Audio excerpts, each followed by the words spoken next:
Right then, welcome back to, welcome to a new series on the channel. Title is The Big Screen Review. In this series type thing, it's just going to be like a sequence of videos, not really a series where we have like episode 1, 2, etc. Just going to be a sequence of videos where I review various TV shows. First up being my personal favourite TV show ever, which I recently rewatched all the way through again, Smallville. Smallville ran for 10 seasons, the pilot airing on October 16th, 2001, and its finale aired on May 13th, 2011. The show focuses on a young Clark Kent in the 10-year period between his first day as a freshman in high school in Smallville to him fulfilling his destiny by donning the red and blue tights to be known to all as Superman. Today, we're going to review every season of Smallville briefly and go over the best episode from each season, noting some key moments and including an honourable mention for each season. And we are going to do the very first big screen review on Smallville with a spoiler alert.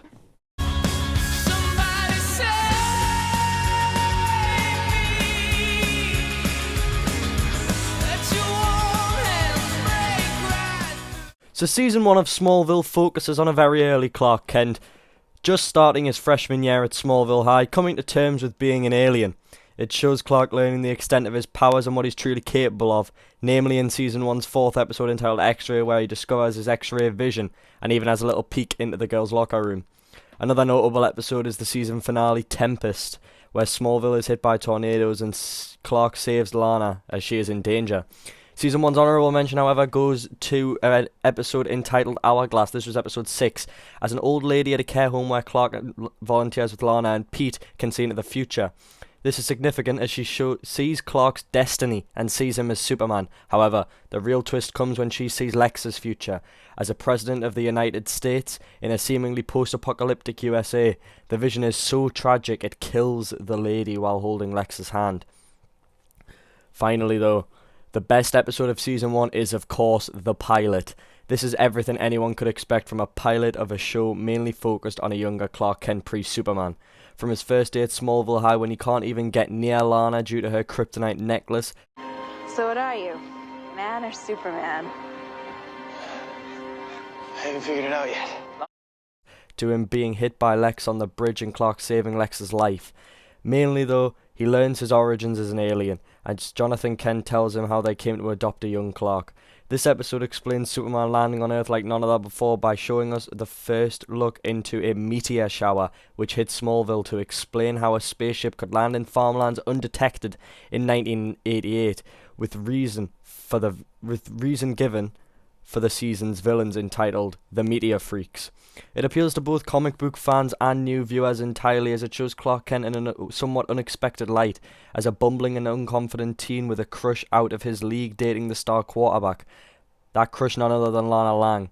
This set the tone for Smallville's early seasons and truly hooked viewers in to seeing Clark's hero journey. With teen struggles and his own heroics, the CW gave birth to his first superhero flick. Season 2 maintains its focus on Clark's learning curves, mainly in episode 2 when he discovers his heat vision, which literally comes out when he gets horny.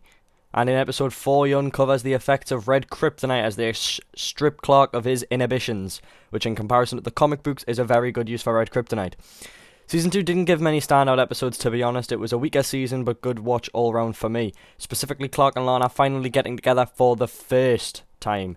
Episode 17 was entitled Rosetta, and despite the season's poor format, this episode was amazing. With a cameo from the man synonymous with Clark Kent and Superman, Christopher Reeve, portraying Dr. Virgil Swan, who tells Clark about his Kryptonian heritage, tells Clark about the name Kal-El, and what happened to his home planet. Stellar performances from Reeve and Welling make this episode a must-see, giving a beautiful passing of the torch moment between Christopher Reeve and Tom Welling.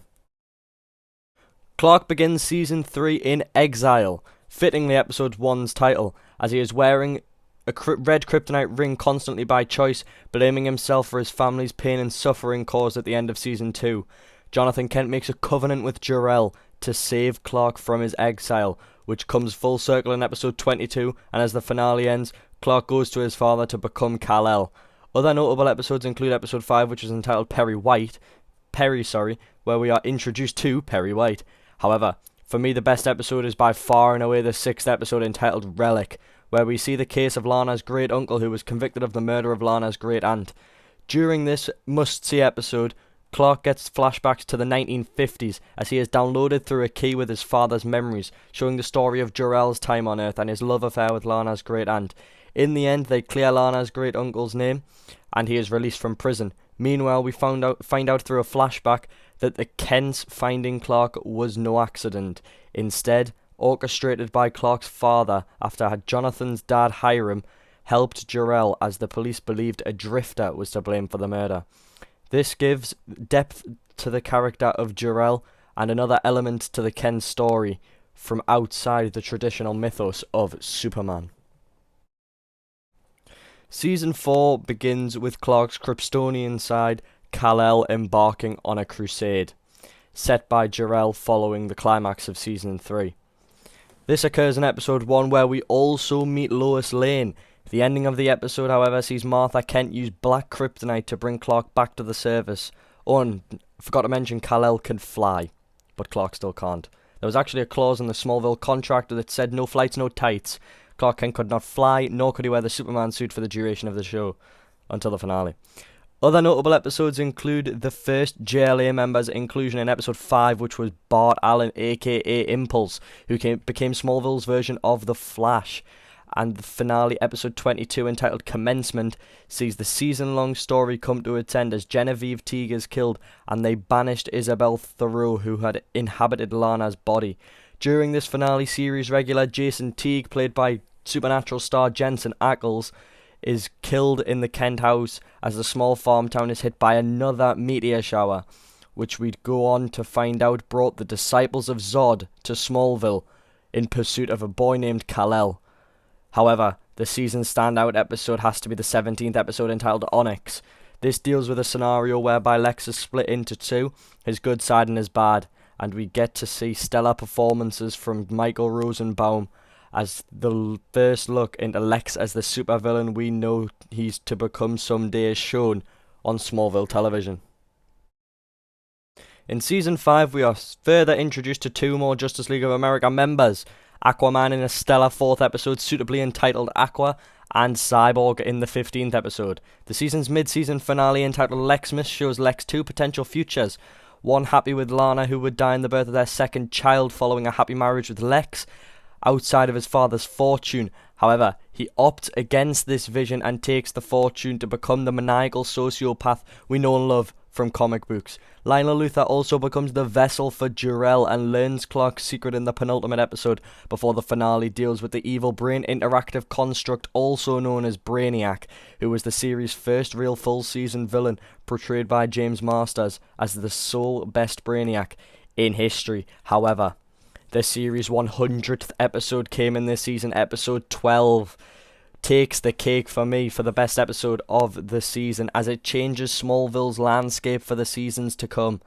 Clark takes Lana to the Fortress of Solitude and tells her his secret, following it up with a proposal. However, this knowledge leads Lana and Lex to end up in a very heated argument, in which it ends in a high-speed car chase. After this car chase, Lana is met with an oncoming bus, crashes her car and dies. Clark blames himself and can't live with it, so he goes to his Kryptonian father Jor-El, who allows him to travel back in time and rectify this, putting Clark in debt as the cost of one life has to be repaid with another. So Clark goes back and he saves Lana and doesn't tell her his secret, in turn ending their relationship and driving Lana inadvertently into the arms of Lex Luthor. The huge point though is the debt Clark got himself into. Someone had to die to balance the force, and that person was Jonathan Kent. Clark's idol and father died of a heart attack at the Kent farm, straight out of the comics, causing a drastic change in the series story from here on out. Season 7 begins with Clark taking on Bizarro following the events of Season 6's climax, before we are introduced to Laura Vandervoort's portrayal of Kara Zor-El, known to others as Supergirl, who saves Lex from the bottom of a river. This season does a full-blown season-long Lex vs. Clark, a fantastic story across the series, seeing them go from friends to enemies, and an even better season-long climax to their story in general, told like never before. We also get introduced to Black Canary in Season 7's 11th episode entitled Siren. Lex then kills his own father during Season 7 due to jealousy of his relationship with Clark and the pursuit of Clark's true identity. The best episode, though, was the finale. Clark and Lex final hoorah, until Season 10, of course. When Lex finds out Clark's secret and uses an orb to destroy the Fortress of Solitude, causing a huge calamity, which leaves Lex in a vegetative state and leaves Clark stranded and powerless. The climax was fantastic to give an end to their story, but leaving the door unlocked for an eventual return, which we got in a fantastic manner in Season 10. Season 8 began with the Justice League searching for Clark in Odyssey. When Clark is powerless and stranded, he eventually does get his powers back as they are restored by Martian Manhunter at the cost of his own, when they both fly into the yellow sun. The season dealt with arguably its biggest season-long villain yet, of course that excludes Lex Luthor, in Doomsday, the man responsible in the comics for the death of Superman. Portrayed by Sam Witwer, Davis Bloom was a series regular and a normal guy, an EMT, who had no control over his beast side. And in episode 10, we see him for the first time as Doomsday when he attacks Chloe and Jimmy at their wedding. Episode 3 is also notable as we see the origin story of Oliver Queen, full-blown and in-depth from the island to the Green Arrow. This episode for me was a fantastic watch with a brilliant performance by Justin Hartley. In episode 14, Lana leaves for good, following her small stint back in Smallville as she becomes a version of Power Girl, unfortunately being infused with kryptonite and can't get near Clark without bringing him to his knees. Episode 15 was entitled Infamous, and Clark came out as the Blur and as an alien. He rectifies this, however, because it makes him public enemy number 1 and he is attacked and turned into the villain. He uses a Legion ring to travel back in time and stop himself from ever coming out. The notable moment, though, was when Clark realised he has to create an alternate personality than the hero and use Clark Kent as his own disguise. The very best episode, however, speaks for itself, entitled Legion, where we see a glimpse into the Legion of superheroes through Lightning Lad, Saturn Girl and Cosmic Boy. They return to stop an evil villain from the attempt to kill Clark Kent, but in turn he destroys a crystal needed to destroy and banish Brainiac. The Legions stay to deal with the issue of Brainiac and are taught the value of not killing by Clark as they save Chloe, who was Brainiac's vessel, and defeated the evil Brainiac, who went on to be reformed by the Legion of Superheroes to eventually return as Brainiac 5, who became a member of the Legion. The episode introduces some stellar comic characters, dealing with a good storyline and showing a glimpse into Clark's future through the fanboying given by Lightning Lad. The season's climax also shows a good story as they take down the maniacal Doomsday, but we also see the death of the beloved Jimmy Olsen, which is rectified in Season 10 during a flash forward when we find out that our Jimmy wasn't the Jimmy. It was in fact Jimmy's little brother, also called Jimmy, who is this man synonymous with the Man of Steel from the comic books. However, for me, it's episode 11 that takes the cake as the best episode of Season 8. Season 9's arc deals with the main villain General Zod and his group of Kandorians. We also finally get a glimpse and a full-blown relationship between Clark and Lois Lane, coming to fruition in episode 6.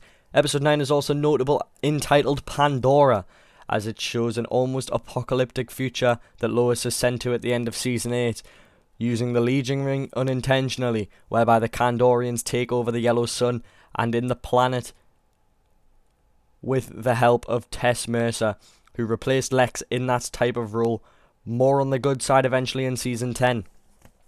The finale sees Clark and Zod fight it out, then using blue kryptonite, Zod stabs Clark as he falls from a rooftop. Clark does this intentionally though, because being away from red kryptonite sends Zod to the Phantom Zone, and he's banished with the other Kandorians. The standout episode, however, was always going to be episode 11, a 2-hour special written by DC Comics writer Jeff Johns, entitled Absolute Justice. Here we are introduced to members of the Golden Age Justice Society of America, whom we see them all in a flashback as they willingly got arrested to protect themselves and their family.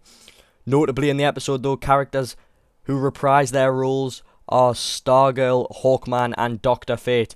The group has to come out of retirement as the villain Icicle is killing off further former members in the Star-Spangled Kid and the Sandman. The JSA and JLA are then forced to come together to take down Checkmate's very own Jack Frost, as we are also introduced to Amanda Waller and teased the eventual Suicide Squad. The full group of Stargirl, Clark, Hawkman, Dr. Fate, Martian Manhunter, Green Arrow and Chloe come together and defeat the villainous murderer at the cost of Dr. Fate's life. However, in his dying act, he reinstates the Martian Manhunter's power, which was lost at the beginning of Season 8. The sheer magnitude of Easter eggs are amazing, with the Hawkman and Green Arrow's dynamic adding a sense of competition between the groups, all leaning into a stellar 2-hour special. In itself, it's like a mini-movie, watchable alone with a fantastic story and great performances throughout. If you take anything from this video, just watch this episode. You need no context. It's literally like a small film. It is a brilliant episode and a genuine must-watch.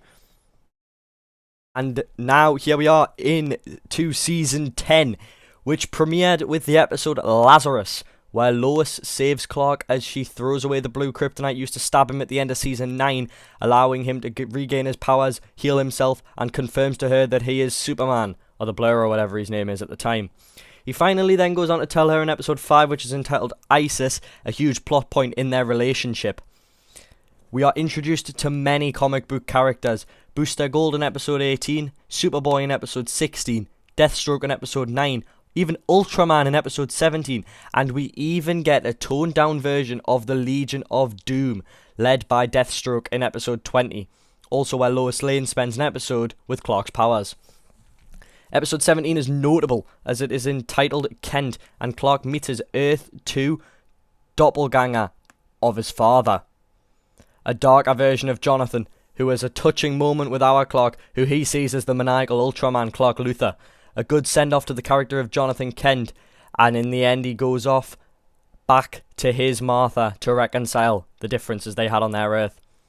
In episode 11, Clark and Lois get engaged, and that episode also sees Hawkman meet his demise.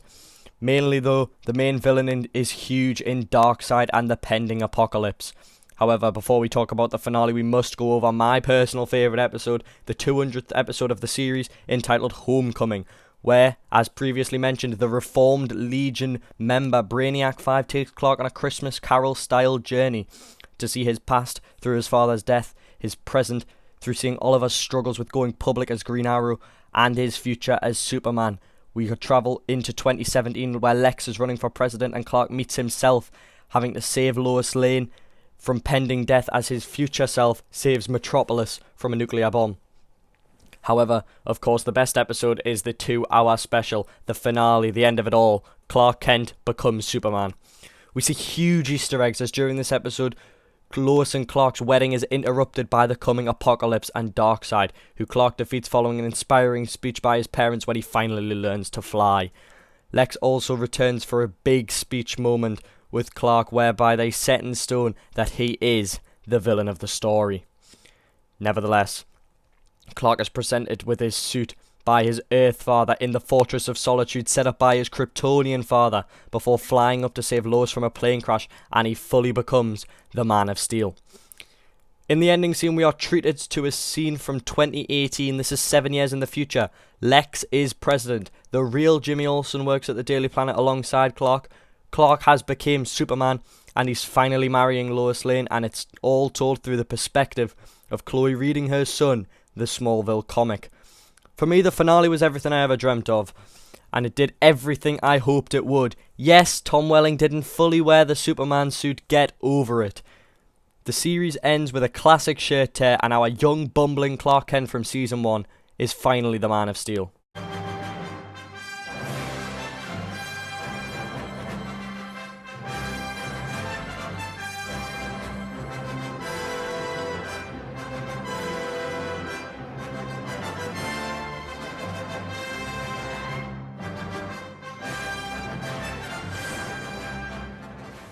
So there you have it. Smallville is my favourite show ever, and their inclusion in the Crisis on Infinite Earths crossover in the Arrowverse even brought more closure to the best Clark Kent ever in Tom Welling.